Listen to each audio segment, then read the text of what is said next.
We all know the name Isaac Newton, right? The titan of science, the man who basically defined gravity for us. But what about the story before all that? The story of a lonely, deeply wounded boy and how his own private pain forged one of the greatest minds in history. It's more dramatic than you can possibly imagine, and it all kicks off on a dark, superstitious night in the English countryside. So I want you to just picture this. We're in the mid-1600s, rural England. This is not the age of reason yet, not even close. It's a world lit by firelight, and honestly, it's governed by superstition. The line between what's real and what's supernatural is, well, it's dangerously blurry. And then, out of nowhere, total panic erupts. A strange, fiery light appears in the night sky, and it's moving erratically. To the terrified villagers, this could only mean one thing: a comet. And back in 1655, a comet wasn't some cool astronomical event. Oh no, it was seen as a divine warning, a harbinger of plague or war, or maybe even the apocalypse itself. So you have people shouting, running for the safety of their homes, absolutely convinced they are witnessing a sign of the end times. And this was a deeply held belief, a real fear that shaped their entire worldview. But what was really happening in the skies over Lincolnshire that night?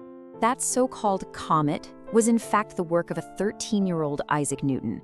He was out there, all alone on a hill, flying a kite he'd designed with paper lanterns tied to its tail, scaring the daylights out of the entire countryside. And that's the real story here. While the whole world saw a terrifying omen, a harbinger of doom, this one boy saw a scientific experiment. That single prank perfectly captures the central mystery of his youth. It wasn't just that he was smarter than everyone else, he was fundamentally separate from them. So what created this chasm?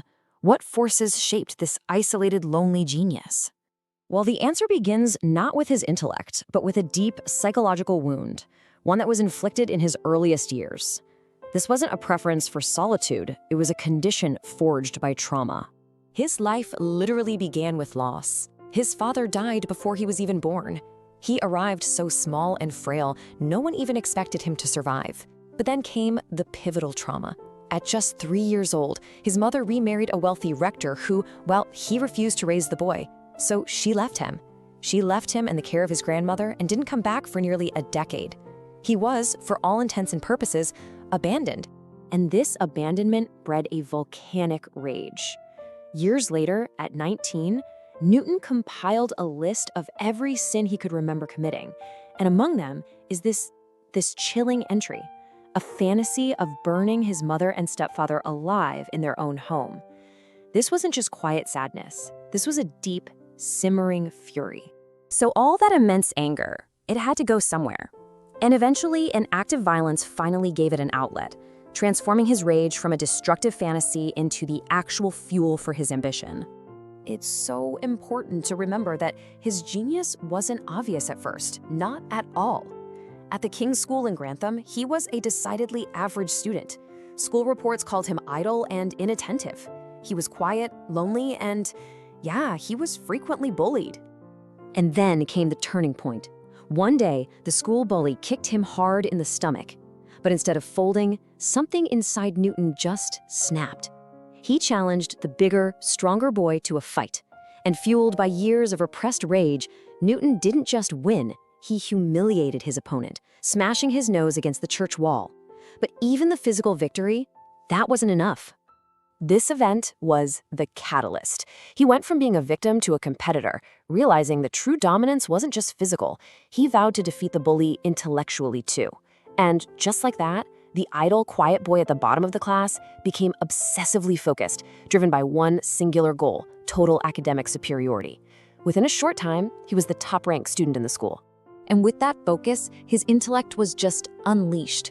He wasn't just studying anymore, he was creating. He built a perfect model of a local windmill, and get this, he ingeniously powered it with a mouse on a treadmill.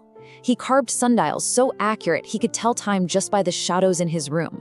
His walls were covered in these incredible charcoal drawings. He had finally channeled his rage into mastering the physical world. And you know, no early project shows off his unique problem-solving mind better than his famous water clock, which he built while he was lodging with the town apothecary. So, a clepsydra, or a water clock, is a simple concept. Water drips out of a container, and the falling water level marks the time. But making one accurate is a profound physics puzzle, one that had challenged minds since antiquity. Okay, so here's the fundamental problem. The weight of the water creates pressure. When a bucket is full, that high pressure forces water out of a hole at the bottom really quickly. But as the water level drops, the pressure decreases and the flow slows to a trickle. This means the clock would run fast at the beginning and slow at the end, totally useless. You can see it right here. As the water level goes from full to low, the flow rate just plummets. Any clock based on this simple principle would be hopelessly inaccurate. So how do you solve for that? So this is the brain teaser for us. I mean, really think about it. Forget calculus, forget computers. With nothing more than a wooden box and some carving tools, how did the young Newton solve this ancient problem of fluid dynamics to make a perfectly accurate clock? Newton would solve that puzzle, of course, with an elegance that hinted at the genius to come.